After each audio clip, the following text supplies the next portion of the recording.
Dhibee kana ittisuufis ta'e to'achuu fi yaaliin adda addaa haa taasifamuyyuu malee gama hawaasaan hanqinoonni mul'atan hedduun akka jiran dubbatu qaamoleen hawaasaa garaagaraa godina Wallagga Lixaa magaalaa Gimbii. Amma tokko eeggannoon goona harka keenya ni qannaa daandii irratti sama tokko irraa fagaachuuf yaallaa garuu guyyaa gabaa akka akkuma isin agartan kana hubannoo namaa baay'ee gadi bu'aadha.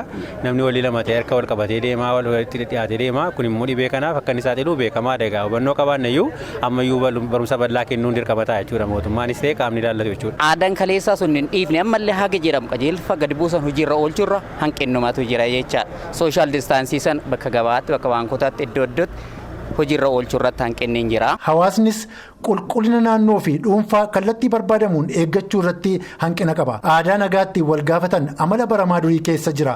Lubbuu isaa mararfachaa hin jiru jedhu. Tokko hanga meetirra lama walirraa fagaadhaa jedhu uummati immoo itti caalsisee wal hammatee deema harka wal qabatee deema nagaaf illee hammatanii walitti fiiganii wal dubbisuu barbaadu irraan kan hafe lubbuu isaanii ammayyuu eegaan jiranii jedhan. Gama mootummaanis gorsi bilbilaan laatamu akka afaan Oromoonis kennamuu fi meeshaaleen qulqullinaa kanneen akka alkoolii fi sanitaayizarii guutamuu qabuun gaaffii qaamolee hawaasaati. Kanneen magaalaa biraa keessatti kan argaa jirru aspaaltii miicamaa jira. Magaalaan kun alkoolii wantoota adda addaadhaan miicamaa jira.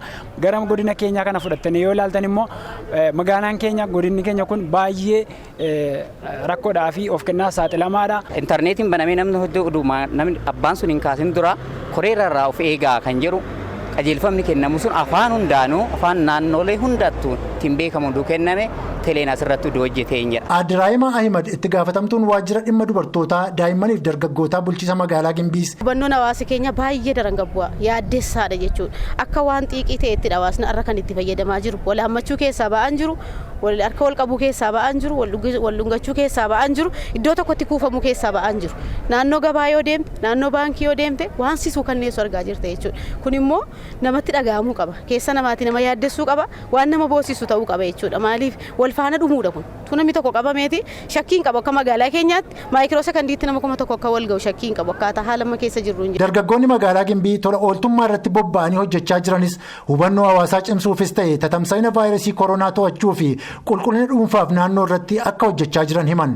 Uummata keenya du'aarraa baraara jenneetu barumsa kana hamma dandeettii keenya hin laanne deekaane harka saamunaadhaan harka isaanii akka isaan dhiqatan bakka saamunaa hin jirretti immoo alkoolii akka isaan fayyadaman. Obbo Zarihuun Zawudee itti gaafatamaan waajjira eegumsa fayyaa bulchiinsa magaalaa Gimbiis dhibee kana to'achuufis taaks foorsiin ijaaramee koreewwan xixiqqaa ja'a of jalatti uumee hubannoo hawaasaa cimsuuf hojii eegaleera jedhan. Gama dhiyeessiitiin akka waliigalaatti rakkoo guddaatu jira ammallee dhiyeessiin dhufu sentarii dhibeen kun itti yaalamu akka magaalaa kanaatti qabame itti qoodamee kan jiruuf dhaabbilee mootummaa magaalaa kana keessa jiraniifis qoodamee jira jechuudha.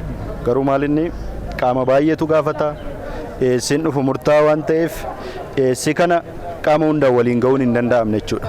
Namoota dhibee kanaan shakkaman yoo argamanis bakki itti adda baafamanii hordoffiin taasifamuuf sireen 26 dhaabbata waliif jedhamu keessatti kan qophaa'e ta'uu himaniiru.